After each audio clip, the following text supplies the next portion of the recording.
Hello, everyone, and welcome to today's WEC conversation. We are delighted to have you with us. And before we get started, just a quick reminder that this call is being recorded, so you will be able to revisit it later or share it with colleagues who couldn't join today.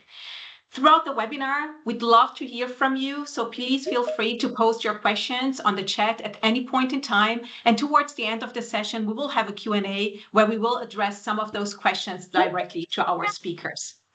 Today's sessions, we will focus on this year's WEC Social Impact Report titled Ageless Talent, How the HR Services Industry Empowers Every Generation.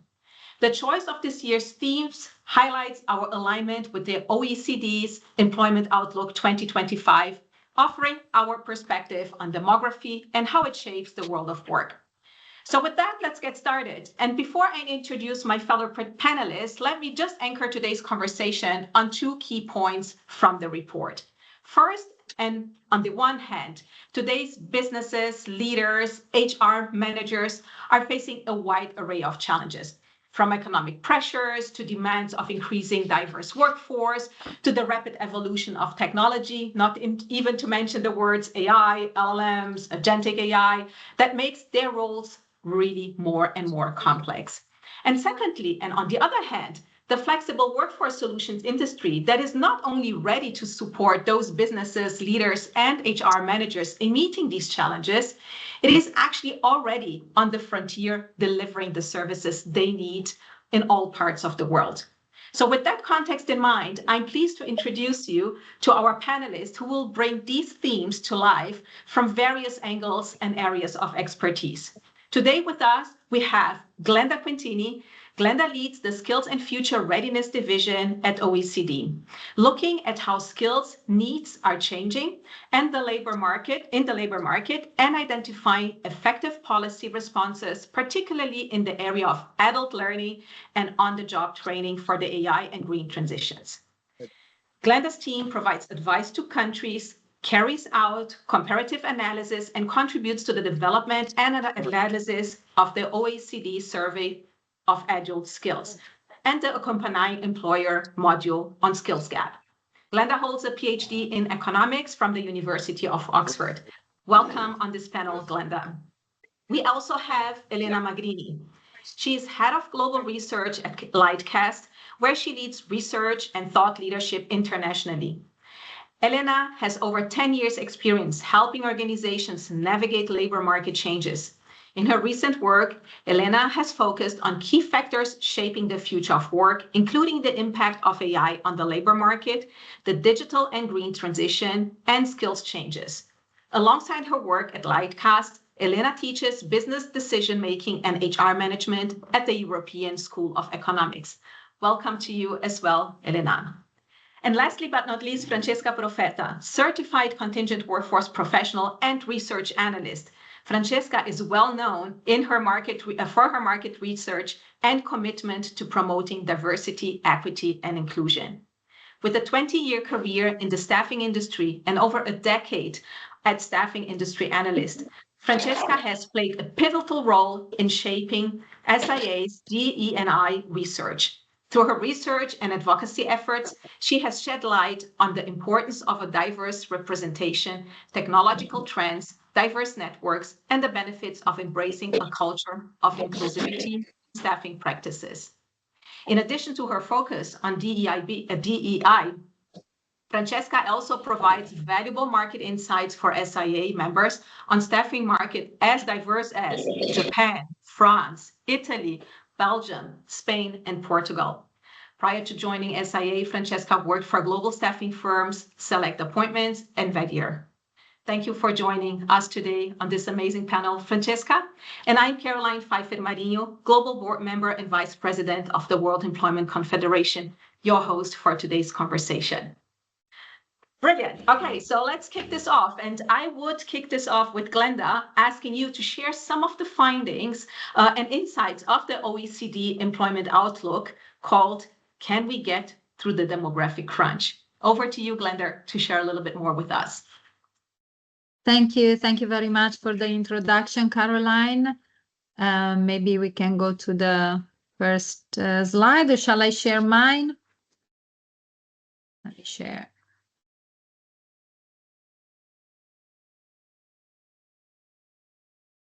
Okay, there we go. So, as Caroline said, this year's employment outlook was dedicated to demographic change, and we had a very specific focus on older workers and keeping them into the labor market. Next slide, please. Over the past several decades, what we have seen is an increase in life expectancy, mostly healthy lives. So we've seen an increase, life expectancy has increased since 1950 by 20 years. And in parallel, and that's a line going upwards, and in parallel, we also see a line going downwards, which is fertility. Fertility has declined from, I think somebody has their mic on. Fertility has declined from, can you click again? Is the line coming up? Yes, so you can see the fertility. So fertility, as I was saying, also declined in parallel to an increase in life expectancy from 3.4 children per woman in the 60s to 1.5 today. And what we see in the median UN projection scenario, fertility is expected to stabilize, but life expectancy is expected to continue to improve. As a result of this, next slide, please, what we see is a significant shrinking in the working age, in the size of the working age population.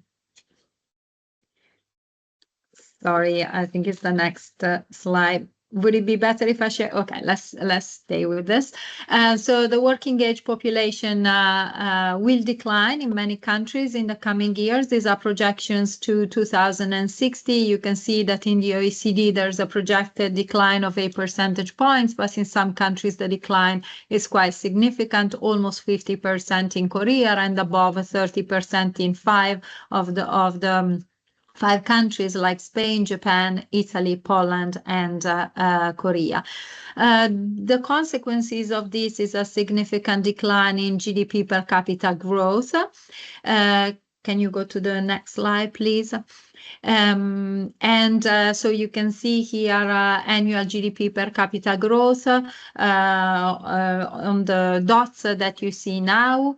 And average also GDP per capita growth in the OECD, which is the vertical line. Now, if one way of countering this decline in GDP per capita growth with its consequences on labor, on welfare, consequences on living standards, which is important because, of course, with an aging population, we'll also have more expenditure in terms of public budgets, for example, on health care. Now, to counter this decline, we can think of 2 ways. So one is using untapped labor. That means mobilizing, for example, women, so closing the gender gap in terms of labor market participation, increasing the participation by older workers, and also increasing migration. And you can see that already gives us goes as far as filling about 70% of the decline in GDP per capita growth. To compensate the remaining difference in GDP per capita growth, we'll need to boost productivity. So you can see that what is needed is a boost in productivity to about half of the median of the 1990s to go back to the level of GDP per capita growth, so to recover the fall that is due to the decline in the working age population. Next slide, please.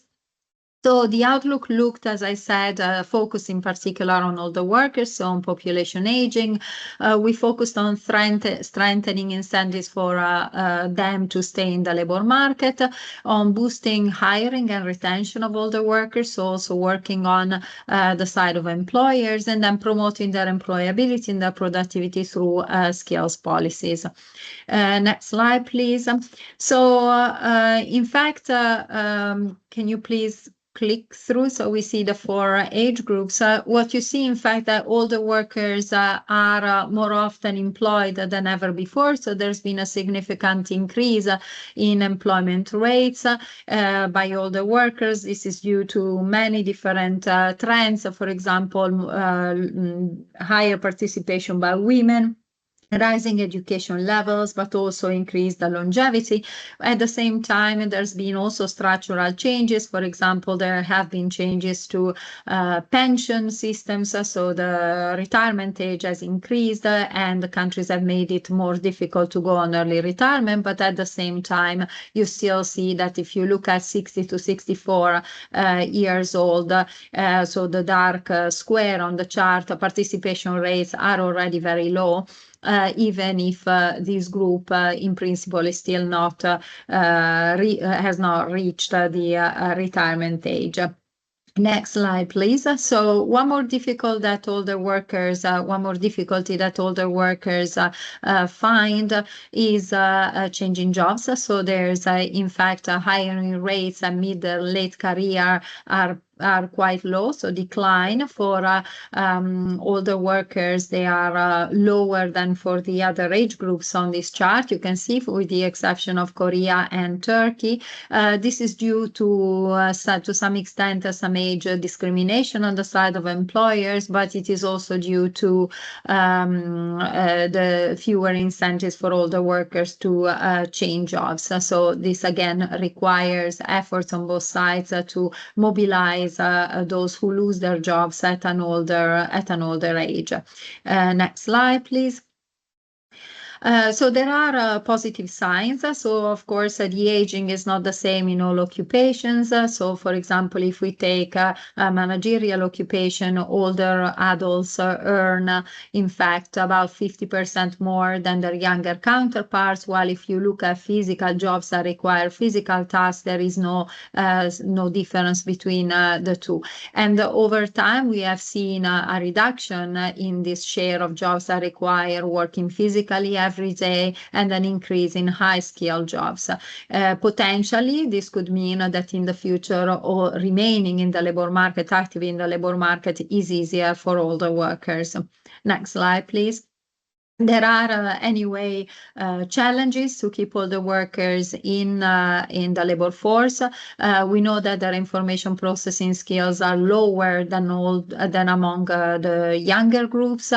So this chart shows you literacy scores, but we see very similar results for numeracy scores or problem solving, which are all the results from our latest survey of adult skills, which we issued at the end of last year. This is due to many factors. So there is a natural decline in skills over time. So this is due to actual cognitive decline over time. There's also a cohort effect. So again, the current older workers are less qualified than the next generation, the next cohort. So we can hope for less skills depreciation in the future, but there is definitely an element of skills depreciation with age. Next slide. We also know that older workers are less likely to be employed in growing emerging occupations. So most of emerging occupations, the population is really skewed towards younger workers. So they are increasing in size, and primarily through the hiring of younger workers. We also know that older workers are much slower to adapt to new technologies. For example, they use to the same extent ICT in their everyday life, but are much less likely to be coding or to have a specialized software skills like this slide shows. Next slide. So training represents a good answer to many of these challenges. So how can we keep older workers employable? How do we counter skills obsolescence? How do we keep them productive? So obviously the first solution that comes to mind is training. So can we keep them training? Can we teach them new skills or emerging technologies being used in their job? Unfortunately, we also observe that older workers are less likely to train than their younger counterparts. They are the difference is quite significant across countries, and what we know is that this is due both to employers being less likely to train older workers, but also older workers less likely to want to train because the time spent that they will have to reap the rewards of the training is much smaller. So they're retiring soon and they probably don't see the point of undergoing further training. But the value for society is very high because of the potential to keep them productive and active in the labor market. Next slide. So what can we do? So there are, first of all, very important one level that we tend to consider much less than others is career guidance. So offering subsidized career guidance sessions to adults, irrespective of whether they are unemployed or they have a job, allows them to look at what are the prospects to stay on the labor market or to change career. There's already countries that are doing that. Switzerland, for example, offers individuals age 40 and over free professional assessment. Belgium also offers career guidance vouchers for those who have more than 7 years of experience. There's also a need to outreach proactively to those who are at risk of becoming unemployed before labor market exit happens, and also to involve employers. For example, in France, career conversations at the workplace are compulsory, so the employers are required to provide career guidance every 2 years. Next slide, which is my last as well. So if we think about investing in learning throughout life, we need to address some of the challenges that adults face when participating in training. So one key challenge is financial. So there are financial barriers to training and many instruments across European countries and other OECD countries to reduce the cost of training. Individual learning accounts, for example, can be used potentially with top-up for mid-career workers. In Singapore, there's a significant top-up once the adult reaches 40. And there's also a replacement income of 50% if people actually go back to full-time long-term training.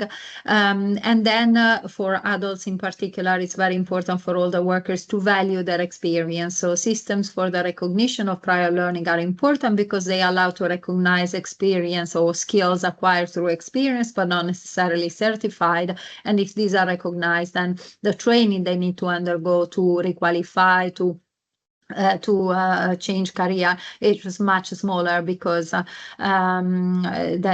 is a possibility, in fact, to take into consideration the skills that they've already acquired and shorten the duration of training. And I'll stop here. Thanks a lot.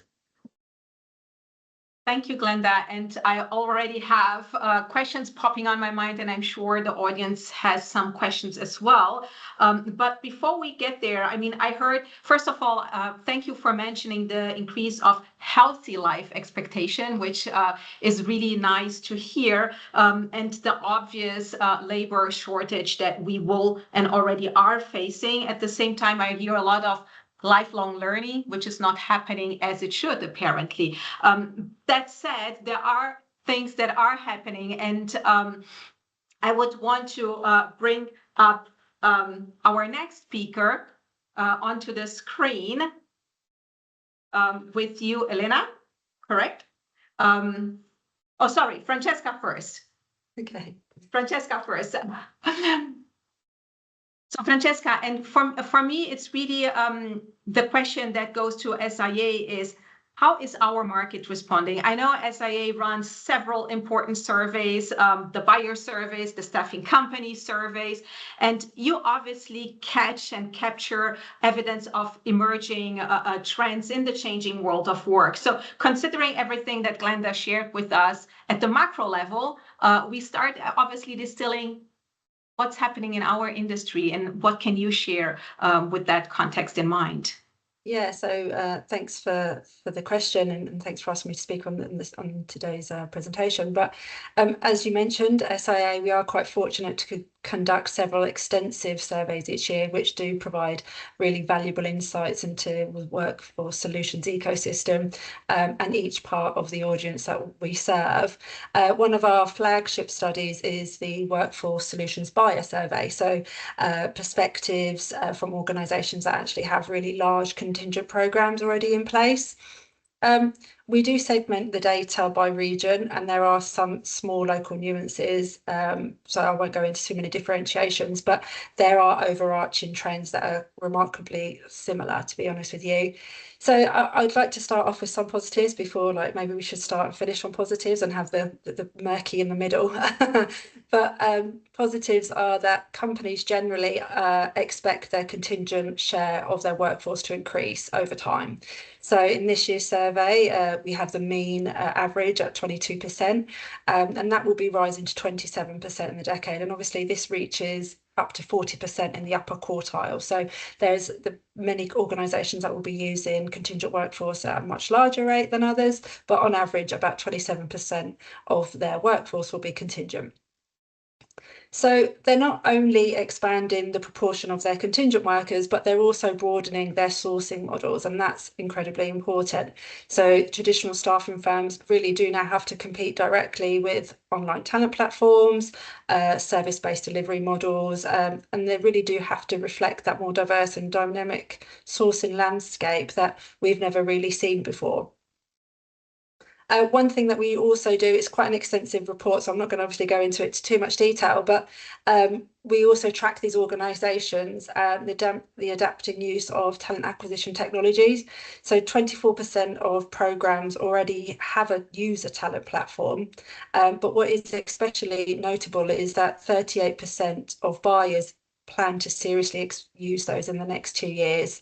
So, and if we look at the highest potential growth of technology that we track, platform use and the availability of platform use really remains quite large. So their appetite is definitely clearly growing. Another area that we've started to explore more in depth is automation and the impact on that on the contingent workforce. We asked buyers if you've replaced any workers with automation, and if so, what proportion.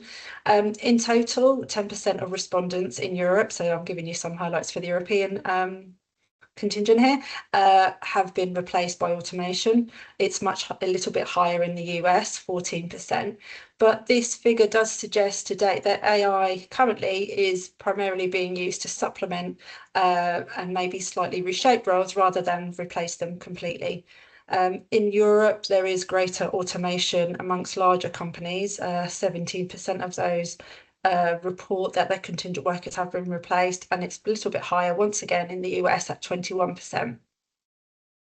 So we need to keep that in mind, that these large organisations, though, probably many of them, I suspect, have an MSP or a VMS in place. And of course, that technology is embedded in those intermediaries anyway. So sometimes we feel that they might not actually know the level of automation that they're implementing within their program, because they're unaware of maybe the systems and how they fully work via their intermediary technology provider. And then one final thing that I'd like to sort of suggest as well is that there's been a really growing adoption of statement of work models. So statement of work has been quite a standard practice in the US and Europe, and historical data does show like quite a predominant rise in this. So we see it rising from about 50% in 2019 to nearly 70%, and the US once again follows quite closely, mirrors Europe, 50% to 66%. So this really does suggest a much broader shift in how companies engage with their external talent, transitioning staffing firms arrangements to a more outcome-based model really than we've seen previously. Okay, great, Francesca. So I hear we need to increase labor participation. At the same time, companies are foreseeing to increase the contingent percentage of their labor, while it's being automated at 10-ish% or 14 in the US, right? And they are also going for alternatives form of work. When I think about, Elena, you then in Lightcast, you have a wealth of data and information. Tell us from the point of view of on the online jobs market, what does the data show? Who is doing the work? How is the work done? So what are the insights that you can share coming from Lightcast? Yes, thank you, Caroline, for the question and also for the invitation to this webinar. I think a lot of the things that we're seeing using like as data very much echoes the comments that Glenda and Francesca have made so far.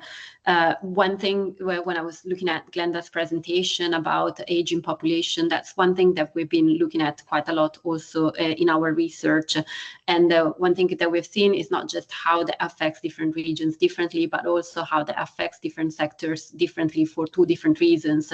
On one hand, the composition of the workforce varies from one sector to another. Some sectors are more reliant on older workers than others. And so this will put an increased pressure in those sectors for businesses to find talent as these workers reach retirement age, but also at the same time having a larger population that is 60 plus, despite the healthy living stats that Glenda shared, also has implications in terms of the kind of services that this kind of group of population needs. And that as well changes the business priorities and the labor market priorities in terms of the jobs that are being recruited. And so last year, we published a report called The Rising Storm that was looking at what the impact was of this increased number of older people in the labor in countries would mean. And one thing that we found is that sectors like healthcare and construction, for example, are really going to suffer, especially in the short term, for the immediate shortages that this will create. So when we think about who is going to do the work, there is a big challenge in terms of how to find ways for businesses to bring in people perhaps from different sectors that are not traditionally the routes to current jobs that are held by older workers. And then on top of that, we're also seeing that how the work is getting done is changing. Again, Glenda mentioned this in her presentation. Older workers are much less likely to take on training, but we need also them to increase their participation in the labor market if we want to avoid some of these labor shortages. And yet we're seeing that 33% of the skills in the average job have changed in the last 3 years. So we need to find ways not just to get older workers to stay in the labor market, but also to get involved with training so that they can continue to stay up to date with the skills that are needed in the labor market. And the other thing to say there is that when we've looked behind what was driving the skills changing, a lot of it came down to AI. Francesca mentioned the AI word already. I'm going to mention it here again, because one of the things that we've looked at when we were looking at AI was also how much employers were willing to pay for people that have AI skills. And they're willing to pay a lot. In the US context, we're talking about a 28% salary premium for roles where workers have AI skills compared to roles where they don't have them. And so again, going back, if you're thinking about different generations in the workforce, being able to have the latest skills in the labor markets, they're needed by employer, can really bring an advantage. And so again, highlights the point that Glenda made about the importance of training for this group of workers.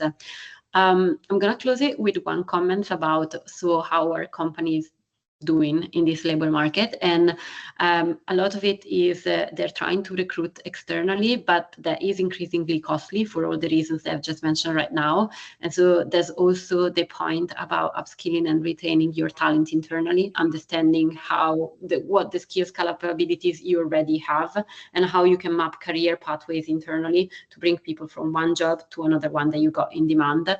And that is also going to be about making smarter decisions about your talent in order to meet the labor shortages that will be coming in the future. Perfect. Thank you, Elena. And however we look at this current context, again, career mobility, lifelong learning, and re and upskilling becomes a topic. If I go back to you, Glenda, and you mentioned some of this in your introduction, the report highlights that by 2050, the European Union will lose 30 million workers, while the US will gain 15 million. And that's exactly the demographic crunch we were talking about that puts pressure on growth and productivity. From the OECD perspective, what are the most urgent and also effective policies and practices to keep older workers engaged and productive. You mentioned incentive, while at the same time, if we look around us and in our communities, people are actually fighting against increasing retirement age. So how do we actually incentivize people and create an environment where they want to stay in the workforce? And what are the policies and practices for that? Yes, absolutely. So there are, of course, some actions that can be taken by government. So as I was saying before, there's been a lot of progress in terms of making early retirement less attractive, or increasing retirement age, the official retirement age. But there's also in many countries attempts to make retirement, combining retirement income and work more easier. So in the sense of having more flexible retirement options. So that's, for example, has worked well in some cases to keep older workers in the labor market. There's also in many countries programs to foster the financial literacy and transparency in retirement for older workers, again, because there isn't always a full understanding of what is going to be their retirement income and how that would compare with staying on the labor market. So that's another very important element. I mentioned also that, so this is possibly for workers wanting to retire, but many workers who want to stay on the labor market and lose their job face difficulties finding another job. So losing one's job at 55 is not the same as losing one's job at 35. So it's very hard to find another job. So there's obviously a need to fight age discrimination and combat, age bias. Even fairer pay structures can help. At the moment, in many countries, although we're talking about skills first approaches, about skill needs changing rapidly and so on, many wage structures are still based on seniority, which means that then systematically older workers are much more expensive than hiring someone much younger. So it is important that wages reflect performance and value and not necessarily age, and that would also help the re-employment of older workers. Flexible transitions like Elena was mentioning, and then of course something very dear to my heart for the area that I cover in my job, the element of increasing productivity. So there I'm repeating a little bit what I already said, but Elena has highlighted all the reasons why we need to keep training throughout the life course. And so, again, encouraging older workers to participate, removing barriers. So I talked about financial barriers. There's also an element of time. So, many adults say they do not train because they do not have the time to train. So anything that makes training more flexible based on micro-credentials or shorter modules that possibly you can accumulate over time. So, it's not a less valuable choice. It's a choice that allows you to train over time to get a qualification at the end. Those opportunities obviously encourage people to train more. So I think that's very important. And then I mentioned career guidance. Many adults do not know where to go, where the opportunities are, and which of these opportunities are right for them. So being able to guide them, whether they're employed, unemployed, whether it is through their employer or through the public employment service, is very important. Glenda, and it's fascinating because you started by saying obviously retirement ages going up, early retirements having bigger penalties, which feels more as punishing people to stay in the workforce rather than incentivizing. And then you got actually to various good ideas and practices around actually how to incentivize them. And the Work We Want project from WEC actually found that workers value flexibility, as you mentioned, and words like active retirement are becoming more and more normal to our ears, as much as they value stability. So Francesca, for you, our report also notes that flexibility means different things for different generations. So from your research, do you see gaps between what workers want and what employers are offering as it comes to flexibility for different generations? Yeah, so we definitely do see that there's definitely this flexibility versus a reality of that persistent gap. And it kind of reminds me of, what my mum used to say when I was younger, what you want and what you get are not always the same thing. So, but our research does highlight that, and there is a mismatch between worker demands and flexibility. And this, the employer supply of it, especially across generations and income levels, we noticed in our survey. So when we looked at our temporary worker survey, 45% of workers reported working remotely to any degree. So that's actually gone down a little bit post-pandemic, but that on the reverse, it does mean that 55% were fully on site, so showing that flexibility is not overarching, it's not always the norm.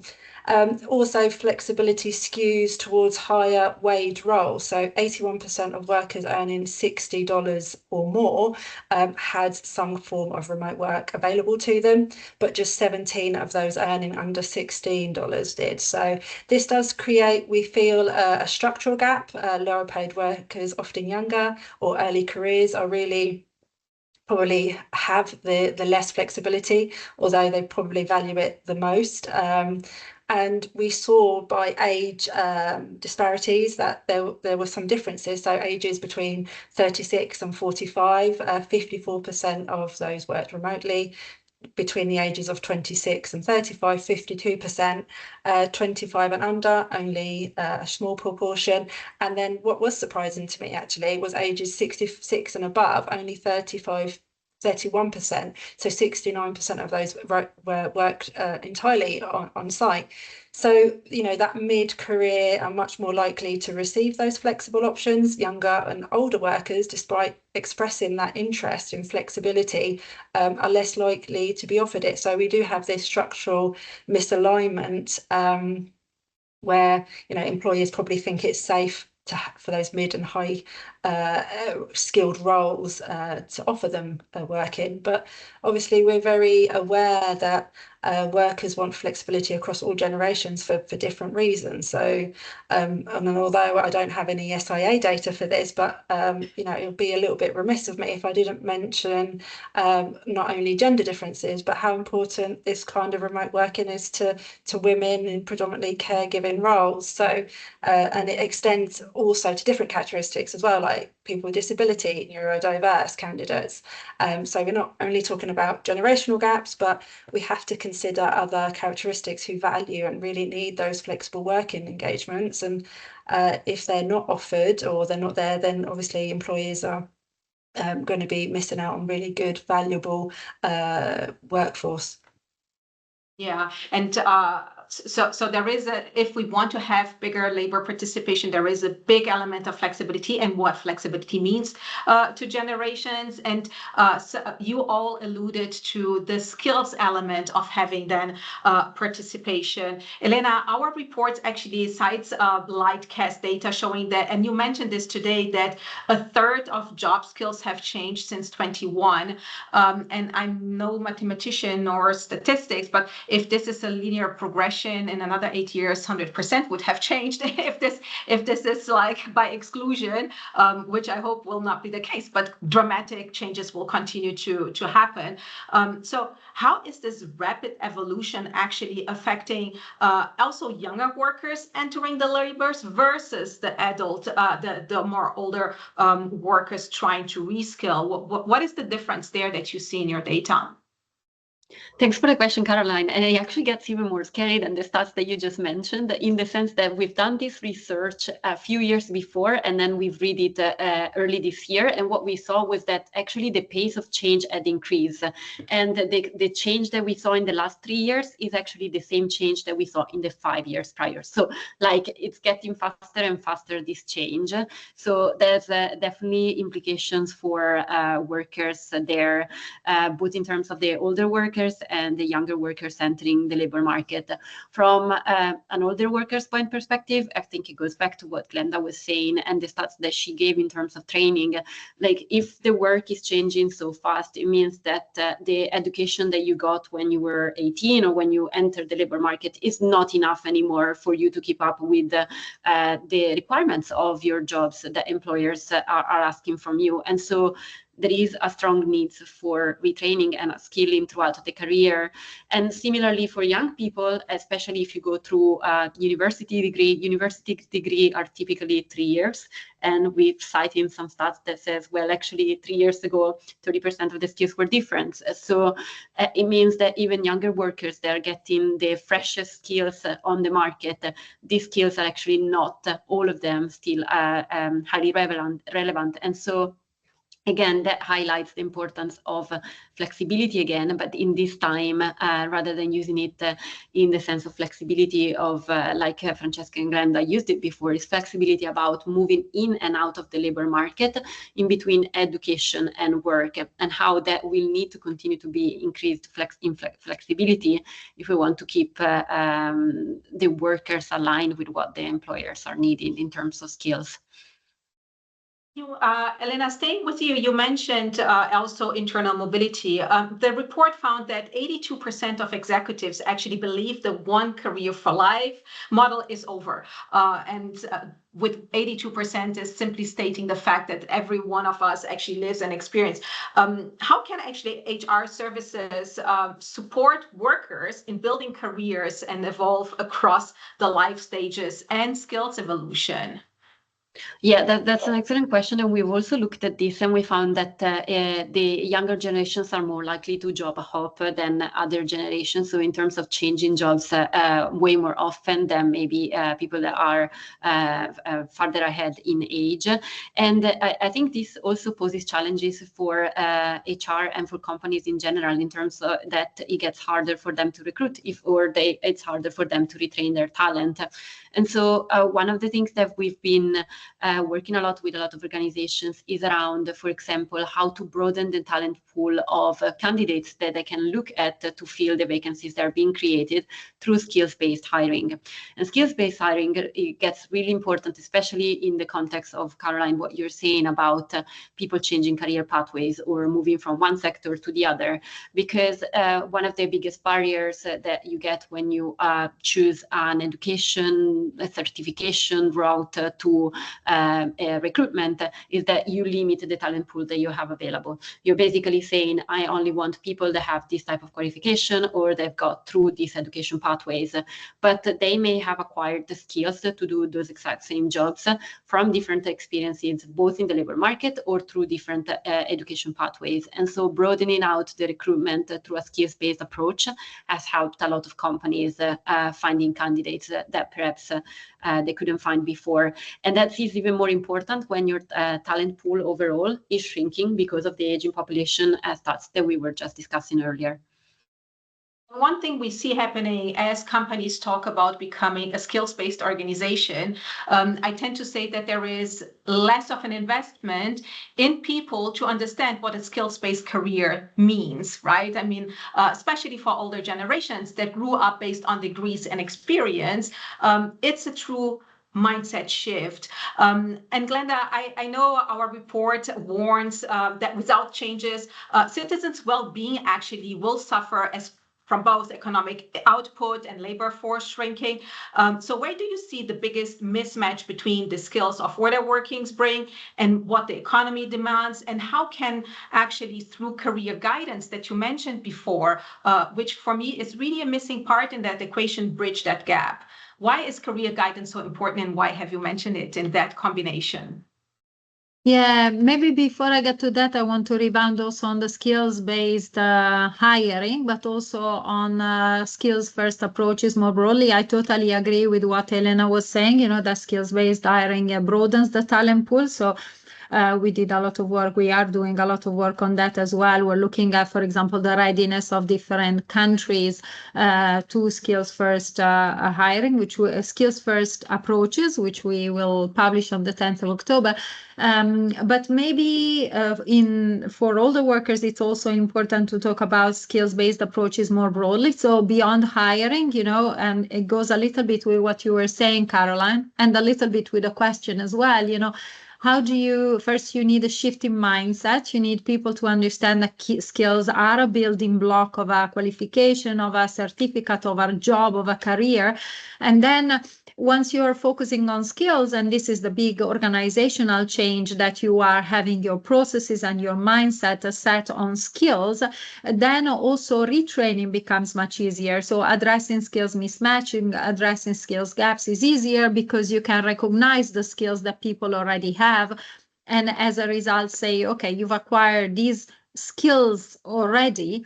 So what you're missing is not an additional certificate, but the skill gaps that you are facing to change, either to change job or to change position, even within the same organization. So a whole career and training processes that are based on skills rather than qualification also facilitate this mobility, facilitate retraining, and so on.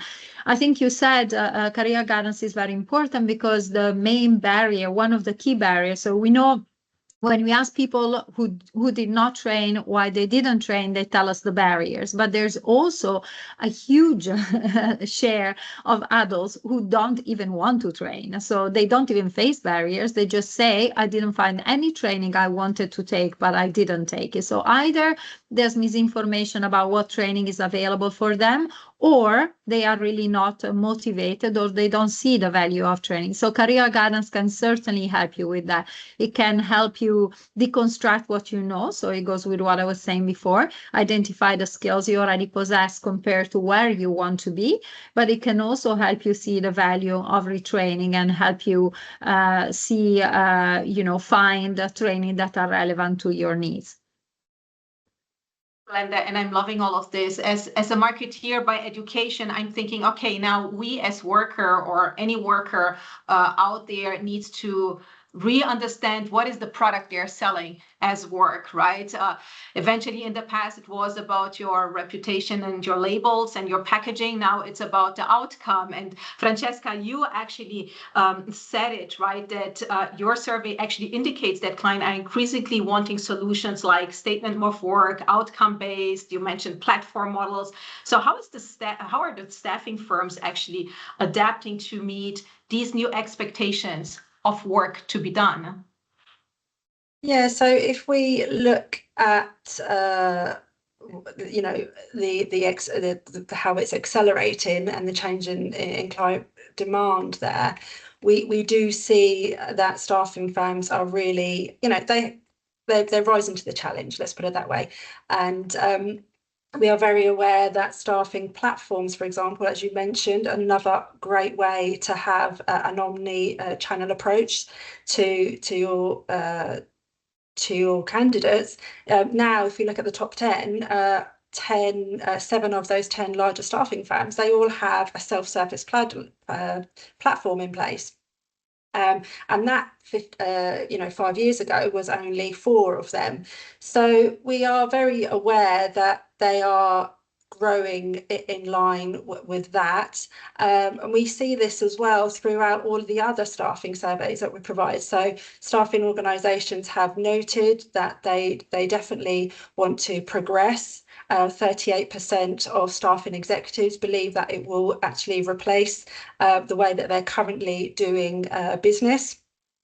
And so, therefore, they are rising to provide a much more bespoke offering to their clients. So staffing firms can either, go wide and consolidate the market with what they're doing currently. So just try and sell as much more as they can to their audience, or they can go a little bit wider, a little bit deeper.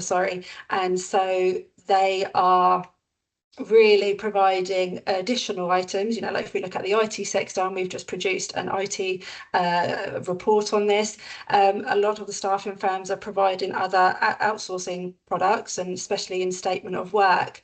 So they're really using that as another way to be an expert partner to their clients, and they're also adopting their use of AI and technology within their staffing firm, not only to source candidates or to verify candidates, but the employees are using AI off their own initiative, 51% of them, 39% are guided by their management. So, as I said, they tend to use this for candidate sourcing and screening, but it's actually permeating all of the staffing company now, not just those two areas. So they're investing in that infrastructure. They're raising that's they're coming to the requirements of the complexities of the HR managers by offering those more sophisticated tools, reporting, risk management, data-driven decision tools. So they are really repositioning themselves from maybe a transactional supplier of their services to a more strategic workforce partner, in essence, I would say. Brilliant. So lots to be done, lots to innovate on, so that work gets done across the world. It's been a quiet crowd. I've been looking at the Q&A section of our call, but I don't see questions there, which I will take as so far the conversation and the questions have been inspiring and getting people to think. And as we start slowly to wrap up, we have another 10 minutes. Feel free to post any questions that you have. But I just want to take the opportunity to thank you so much, Glenda, Francesca, and Elena, for the rich conversation. It certainly made me think. And I'd like to leave you with one last forward-looking question to close today's conversation. So if you had to give one piece of advice to business leaders, HR managers, or even better, to your family members entering the workforce or leaving it in the next 10 years, so having to stay another 10 years in the workforce, on how to truly empower themselves as an ageless workforce, what would it be? Who goes first? I'll go first as I'm muted anyway. I see the other two ladies are still muted. So in essence, I think stay curious, stay positive about learning. For sure, I've learned more education than pre-education. I'm not too shy to say that I wasn't overly academic. I didn't really enjoy learning as much, and I definitely love it now and take every opportunity to attend different courses and add to that. So I think it's just really embrace that love of learning and that curiosity that comes with it. And you might just find something like staffing just piques your interest, right? So I would say curious. Brilliant. Thank you, Francesca. Who goes next? I'm happy to go next. I take a different angle. I completely agree with Francesca on staying curious and add to that, use the data. We have a wealth of data nowadays to understand the labor market that we didn't have 10 years ago, not forget about 30 years ago. And so we can really use that to stay up to date in terms of what's happening and how to navigate the labor market in a way that we didn't know how to do before. So use the information to use that kind of information to drive your choices. Perfect. Thank you, Elena. Glenda. And actually, Francesca stole my line. That's what I wanted to say. I mean, I think keep learning would be my message. I think, Francesca's already given all the reasons why we should. I mean, maybe one additional one is like, it's nice to learn, right? It's exciting to learn new things. Some of us, will have to change jobs, but some of us are also staying in the same job, but doing different things all the time, because even within jobs, things change all the time. There are new tools, new processes, and new priorities that come up in our fields. So I think learning keeps us up to speed. Learning keeps us also excited and interesting in what we do. Thank you, Glenda. Those were really inspiring words. And we do actually have one question in the chat that we will pick up before we close. So what sectors are making real progress on changing perceptions with regards to building an ageless workforce? And how can we spread the learning? Any of you that want to pick up that question?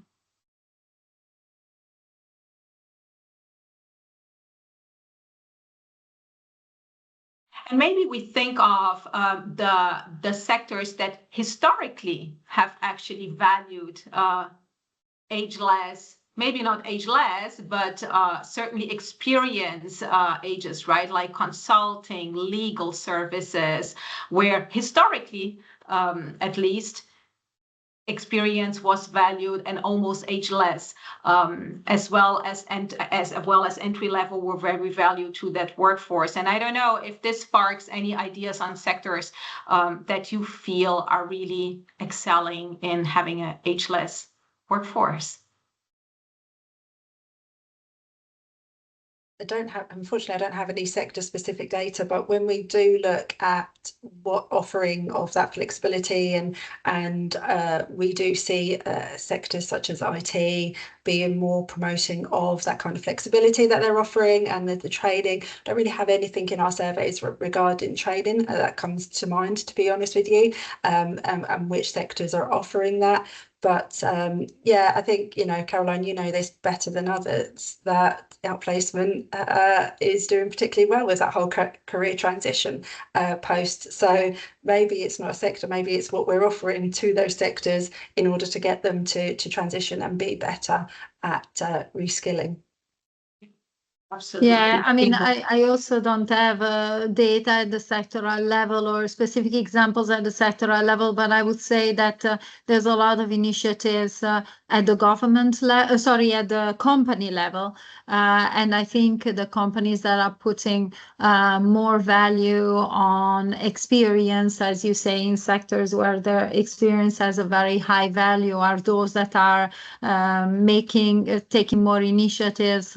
A lot are looking at keeping their older, but also more higher level personnel through more flexible ways towards retirement. So making it, keeping them longer so that they would access retirement later, but combining them in the middle. So I think there are quite a few examples of that at the company level. And I have a feeling that these are all in industries, large companies, unfortunately, perhaps harder for SMEs, but large companies in industries that put a premium on experience. Yes. Yeah. I think we also need. Sorry, I was just going to say, we Francesca. also need to keep to mind the great job, like obviously WEC does and the associations do. They have really good collaboration with training. I know this happens, for example, in Italy and France and other. They have those kind of relationships that promote that training within the staffing circles. So, that's another area that we need to keep in mind and be grateful for as well in this pursuit to reskill and retrain so many people that will need it in the next 5 years. I don't know that it is sector specific, but reverse mentoring is becoming more and more common, right? Which is a word actually that is not that old. I think maybe it was launched with the visionary movie with Robert De Niro, The Intern, eventually, I don't know. But it has become something common in organizations that actually do want to foster an ageless workforce. So we are coming up to an end. We have 2 more minutes. So as we heard today, there are key 3 themes that stand out. Demographic crunch is real, but with the right policies, practices, and services, workers from all generations can stay engaged and productive. Skills are evolving at record speed, and both businesses as well as workers need to support to keep pace and rethink careers overall. And flexibility is no longer an option. The piece here is that it is a core expectation, and getting it right for each generation will define the future of work. So on behalf of the World Employment Confederation, I want to sincerely thank my fellow panelists today and your insights, and all of you for joining this call. Please take a moment to scan the QR code and vote and share your feedback on this session. This will help us improve our next WEC conversation. So don't miss the next WEC conversation. With that, I wish you all a wonderful day or evening wherever you are, and we look forward to seeing you again. Take care and talk soon. Bye-bye.